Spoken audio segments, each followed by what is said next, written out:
All right, I want you to explain to me Yeah, go ahead. how this process works. How far into dating do you feel you have to convince her to spend money on you before you're like, all right, she's worth at least starting something with? Before I take somebody serious, Yeah. obviously if I was single,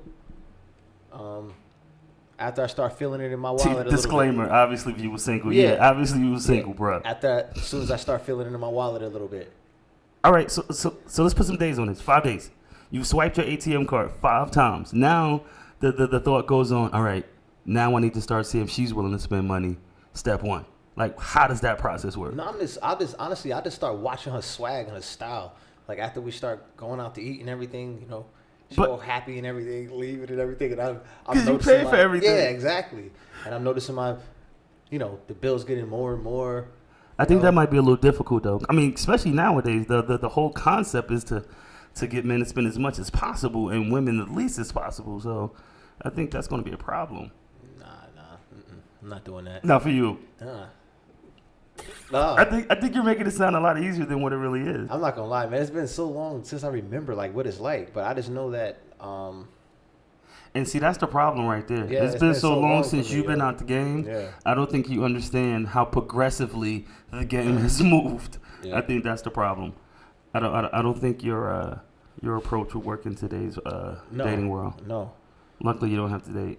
No, but the thing is, I'm lucky. Like another thing, I'm really handsome, so it's kind of like Jesus Christ. what goes for me doesn't go for everybody else. Kinda. Okay. Like you know what I mean?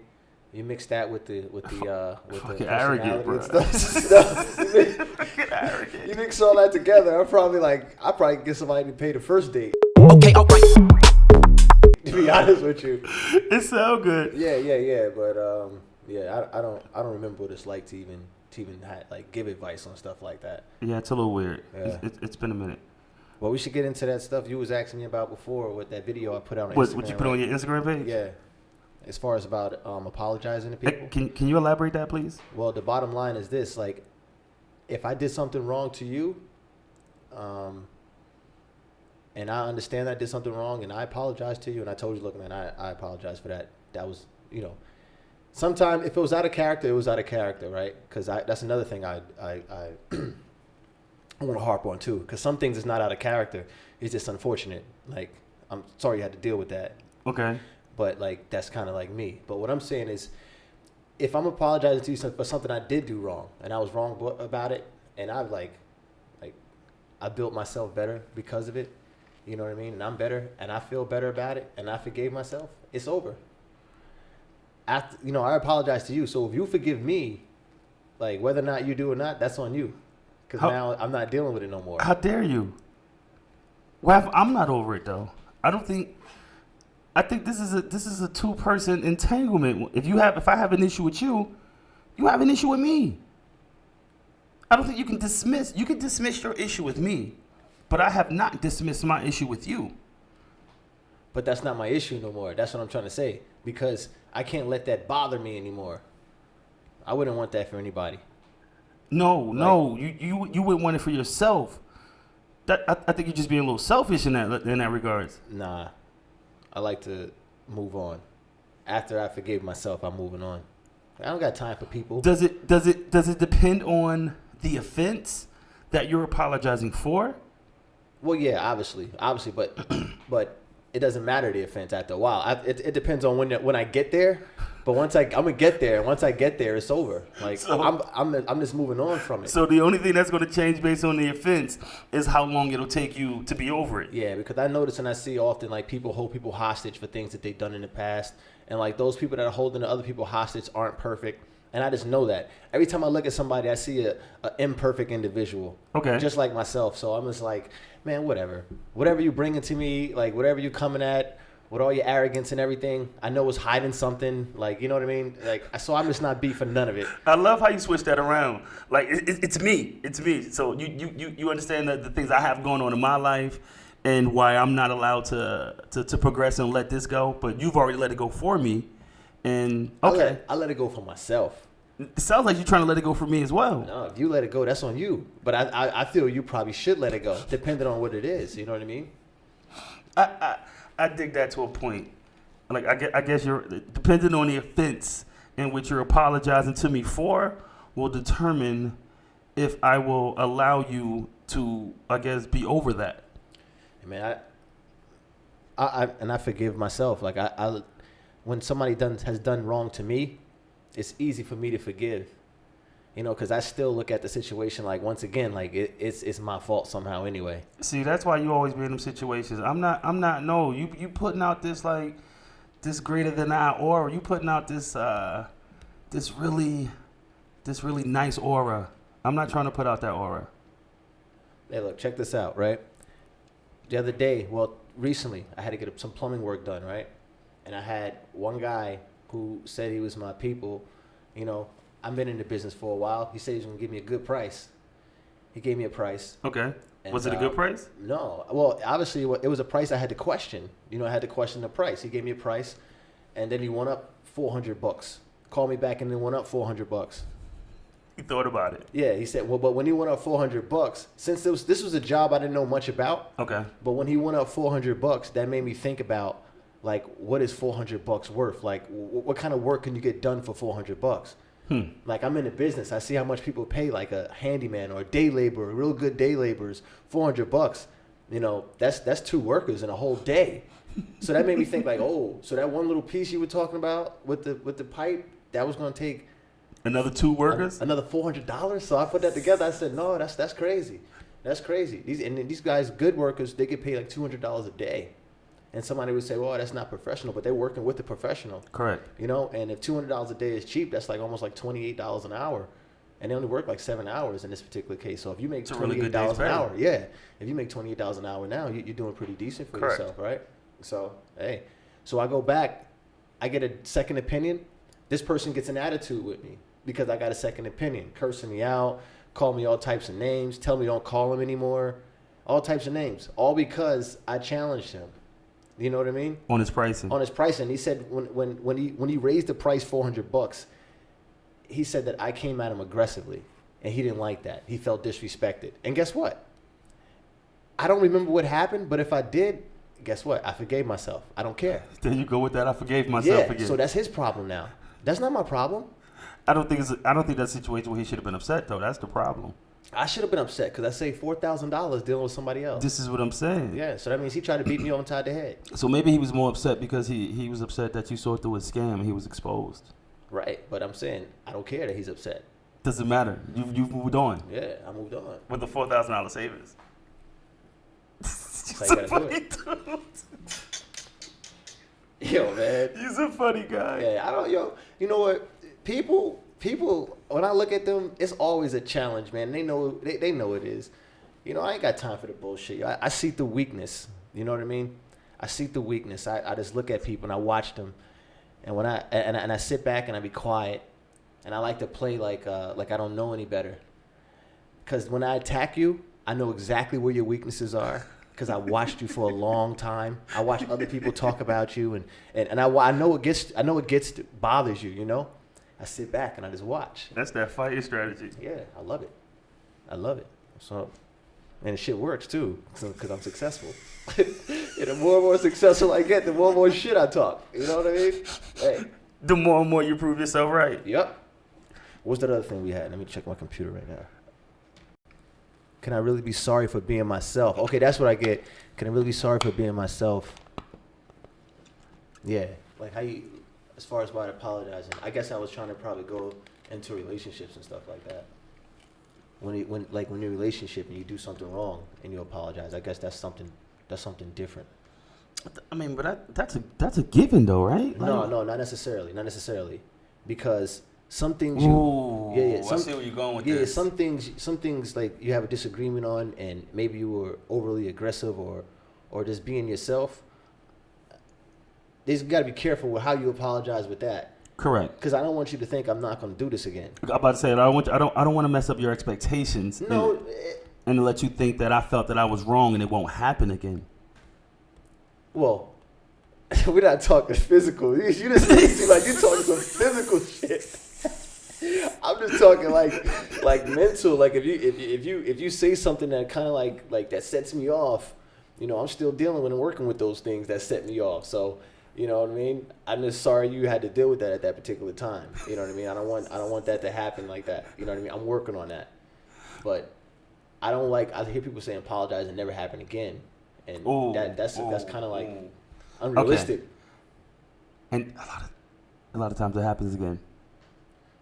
I mean, I learned a long time ago. My father told me when somebody apologizes, basically they're just going to learn how to do it better the next time. Be more sneaky the next time. Whatever it is. Well, I mean, that's if you're taking it from you were doing something you weren't supposed to be doing. I mean, if you're looking at it from your perspective of, let's just say, tempers flared and maybe you raised your voice, or a type of way you took a stance, and your significant other was didn't like the way you took that stance, so you apologize to make it better. In those situations, I mean, is it also wrong to say, I'm sorry, that'll never happen again, even in those situations? I don't know. It depends on what it is. Some situations, it's like, if you tell a person more than one time, like, depending on what it is, like, sometimes they just can't help it. And you have to kind of like be like, look, like, here's this situation again, like X, Y, and Z, and your voice starts getting louder and stuff like that, and it's an issue. But the thing is, if that issue comes up again, you're gonna react and act the same way. I know. You know what? As I'm thinking about that, that might be like a twofold situation. It could be a situation where one of the two people is misunderstood, and that's the why they keep doing this, whatever it is they have to apologize for. And I'll give a vague example. Yeah, give me an example. I don't know what you're talking Let's say a wife is yelling at her husband because she's always telling him to do this particular task, right? Yeah. And he forgets to do this particular task.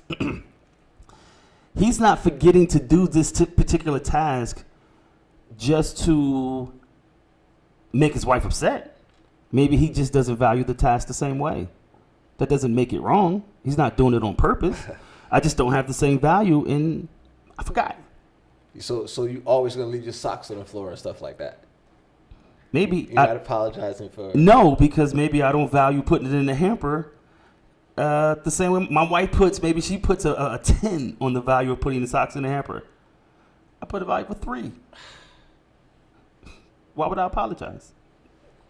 It's gonna keep happening. People not gonna agree with me on that, but I'm with you with that.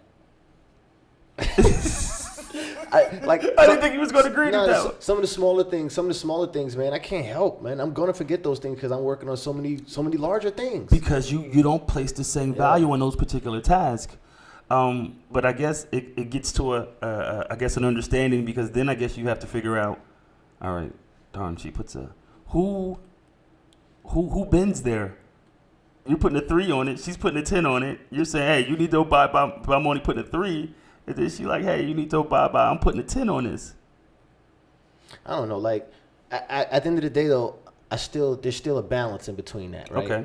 You still want to make your woman happy or your spouse happy. You make them feel good. I like that kind of like, playing that role of like being, I don't know if it's being romantic, but kind of like playing the situation a little bit, It doesn't have to always be like a thing, sometimes it's just like, yo, I can't help it, something is wrong with me, I should learn to pick my socks up, or it's just crazy, my mom says the same thing, I can't like, I try to like play on the fact that, yo, I'm a man, I make mistakes all the time, like, come on, like, bear with me a little bit. All right, I dig that. Yeah. Yo, check this out. I was talking about this earlier. I didn't get a chance to elaborate this on Instagram like I wanted to. Yo, why do people numbers change? What do you mean? Like, why do they phone numbers change? I had the same phone number since I had a Sprint phone. I find that to be really weird. And I know a lot of people who has to send me updates periodically. Yo, this is my new number. This is my new number. And I'm from your camp. I've had the same number. Yeah. It's been too long to remember. Yeah. Like, I'm not running from anyone. I don't understand that. It really baffles my mind why people go through something. Who are you hiding from that you need to be changing your number this often? Always changing. Yo, text him like, yo, hit my new number. I'm like, man. Maybe it's us. Maybe we too consistent. Maybe we're the weird ones who keeps the same number like 10, 12, 13 years. Yeah, there's an app on the Apple phone that I use, and I love this thing because I don't really like being bothered too much. No one can call me unless I have you saved in my phone. So it's real tough for me. So if you got a brand new phone number, Ooh. Like mine's never changed. So, you know, if you Shame know, on you. well, yeah, that's how I look at it. Mine's never changed. So, you know, you got to reach out in a different way or something. They gotta You know follow what I you on mean? social media or something. Yeah, man. Yeah, I don't know what's up with I'm that. just real scared to just let anybody into my psyche. You know what I mean? I want to live and die the way I'm thinking. Like, that's the way I want to do. So I'm real scared to let other people's shit fuck with my psyche. I don't like that. You gotta be careful with that. Oh. That other people's energy is it's You can pollution. Yeah, like you can smell some loser shit. Like when somebody comes to you, when somebody comes to you and they on some loser shit or on some like I can just feel it. It's like, damn. In my head, I'm like, damn. But once again, like I said, I'm still playing my role. My role is to, you know, play interested, listen, get all the information I need so I can protect myself from this person later. How do you balance that? Because you're good for just saying you want to be more of a listener, and then how do you block that someone coming with that uber negative energy? Because I turn into I still, like I said, it's survival mode. I need to know what they're coming with, because if what they're bringing to me, what kind of stuff they're bringing to me in my aura. You know, I don't even like being, not necessarily talking to people. I don't like being around some people because it's like they have this aura. It's further than when you could touch them. You just be around them, and then when you're around them, you can't think all your happy thoughts, your great thoughts, your good feelings, because you around some loser shit. Correct, bro. So I gotta be at least, you know how they guys say social distancing is 6 feet? I gotta be at least, I can't be in sight of a loser. Like I'll put it this way, a loser or somebody on some loser mentality don't want to be in sight of me, and I don't want to be in sight of them. I know that's the case. You understand? So even sometimes I even try to downgrade myself visually for people, because I don't want them to see how much motherfuckers winning. Like, you understand it? I don't even want them to know.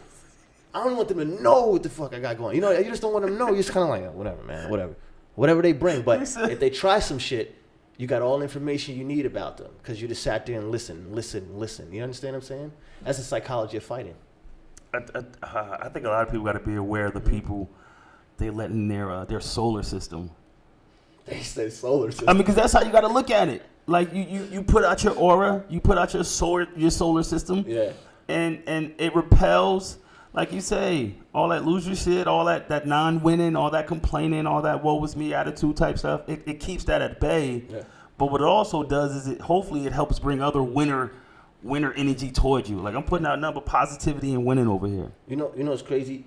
Every time I talk like this, it's been days and days and years, still talking the same shit. Like, I get paranoid sometimes, but then I got to bring myself back to, like, Ronald, I'm just thinking. I take myself out of the present, which is good, is winning. And I start thinking crazy thoughts like, damn, what if something bad happened, man? What if I can't talk like this all the time? What if I'm going to be down? What if a situation is going to come and I'm going to be down and out, and I'm just going to feel like see? I don't know. You understand what I'm saying? That's the point. I don't know. I only know how to win. You understand? I only know how to figure shit out. So those things do happen to me, but I only know how to figure shit out. Like, I don't know how to, oh God, let me call this. I don't do none of that. I just figure the shit out. You understand? You got Google, you got everything here. You figure it out. Nobody gonna I don't think anybody gonna come help you, like the angels and all that. Forgive me that, but I don't think none of that shit gonna come for you. You understand what I'm saying? You gotta do for yourself. And when you do for yourself, that momentum, you manifest the shit you want in your life from doing for yourself all the time. It's gonna come. You understand what I'm saying? That's why when it comes to everything, that's how I look at everything. So even people that's having issues with dating, right? If you really following that philosophy, like everything I do in my life, I'm manifesting everything that comes to me. Take the first thing, if that's the way you operate in your life, right? And you have nobody right now. You know what I mean? And you operate in your life like, look, everything that I do is going to come back to me, because I give out goodness, I give out greatness, I'm doing my best. So that's going to come to me. So those people are going to come to you. So if you stuck in a rut and you ain't got nobody, and you're operating like that, there are people that's coming to you that's right in your face that you're missing. They're right there in front of you. The first one? The first one to come, that's right there in front of you. Take it. I don't agree with that. But then you're not running your life then. Somebody else is running it for you. Because You hoping that somebody else could run your life for you. Everything that happened in my life, I manifested. Correct. It happened because I thought about it, I wanted it to happen, and it's here. No. That's not what you just said. Well, what did I say? Maybe I was going on like a rant Yeah, or something I think so, because what you just said was like you in your life and you wait for somebody to come along. Take the first one that walks along. That's what you said. And I said I don't agree to that. I don't think that makes sense. But all of the people are tools. okay, because they could be temporary tools. They might not be like, you might not keep that tool forever, right? Because it could be the wrong tool. No, but you can't get the wrong tool, because you're not manifesting the wrong shit. You can't get the wrong stuff. I don't know about that, Brian. I know about it. Okay, You I'm glad that you're so sure. If you do get it, it's because it's so you can grow somewhere later on. But okay, I can buy into that Because philosophy. I remember when I first got into business, I was thinking, yeah, I can do this. I ran into an issue, didn't work out, slowed me down. You understand what I'm saying? But I still think the same way. I can do this. That just slowed me down for a little bit. But I manifest that myself. That just showed me, like, along this path, don't be as greedy. Don't be as needy. Like, don't, you don't need that many partners. You can do something, that just made me think different. That's all. Just reevaluated your strategy. Yeah. And then attack from a different angle. Yeah. Yep. I got one other thing I wanted to get at, too. What is it? This is weird. I don't even know if I want to talk about this. All right, like, this is weird. Like, all right, go. So you like to tease me about this shit a lot in the gym, but I told you I was a good athlete, right? But I didn't even put enough in my notes right here to see where I was going. Can't let the scar you there now. Even level you used to be. Like, I don't know. I was trying to get at something where it's like, all right, when I was trying out for basketball teams at St. Benedict's, like, there was a lot of good players there. Like, you know what I mean? And I guess at a young age, I started realizing the realness of shit. Like, you know what I mean? Like Benedict's taught me, like, to stop having, like, hoop dreams. Not necessarily basketball. Like, I never thought I was going to be a basketball player. Like, you know what I mean? But it taught me, like, yo, hoop dreams is, like, stop. That's not shit. for you. Yeah. But the way they did it was just, like, I had to still have, like, I think they kind of, like, killed confidence a lot. Like, this, that killed your confidence. But then I had to make light, like, and think of some things. Like, I don't even know if I'm going to put this on for YouTube, what I'm about to say, because it's not even formally coming to my head the way I want to. But getting cut, like, from the basketball teams, like, I didn't understand that, like, too much. Like, I didn't know how to take that, because, like, I knew how to play. You didn't know how to play the way they wanted you. You didn't know how to play the way they wanted you to play. Maybe that was the problem. Right, but guess what I'm great at? Like, I'm great at, like how I'm on here having all this confidence. I'm on live having all this confidence. How do you think? Like, You're just not an NBA player. Right. I didn't want to be an NBA. Well, I like I said, I stopped having hoop dreams early because I've been shut down early. You know what I mean? But it didn't kill me because I made a realization about things. Like, I'm not that tall. I'm about average height, like everybody else. There's a ton of people out there like me. You know what I mean? The coach could have picked between one of 8 different people like me, yeah, or the person that actually made the team. You know, I had to start thinking that, like finding ways. Some people would say cope with it, but it wasn't really coping. I was being more analytical. So I was watching people who thought they were the shit because they made the basketball team, and I was in my head like, yeah, but you're not gonna make me feel bad for making the basketball team. No, bro. not I'm like, just saying. like, you're not better than me. Like I made varsity team. I feel good. No. Don't make me feel bad. No, I'm not. I'm just saying. But what if you didn't? Maybe that would have broke you. See, me, it didn't break me. It helped me. Yo, there's so much competition out here. I don't know if people know how to go against the competition and fail every single time, and then get up and do it again and again and again. I was about to say you that failure. That failure teaches you. Come on. You have to, because once you get cut, you have to look at yourself and say, was I not good enough? But you don't know what it's like every year. Every year. Did you try out every year? Every year. I thought you just tried out one time and got cut. No. I'm successful now, so I can talk about it. This is repetitive. Hey, yo, listen. Yo, I swear to you, anybody knows you, I was good. Hey, yo, you know what it was like? Just not good enough. Every year, looking freshman year, sophomore year, junior year, looking at the list. Like, I'm gonna make it. Yo, looking at the list and never seeing my name on the list. I think that helped me in life, yo. I don't expect to see my name on no list unless I'm the one that makes it get there. And I don't know what list that's gonna be, but I don't expect none of that stuff. So, like, after that, I just said, you know what? Like, I know I got skills. I know I got talent. I don't really play care street about ball. No.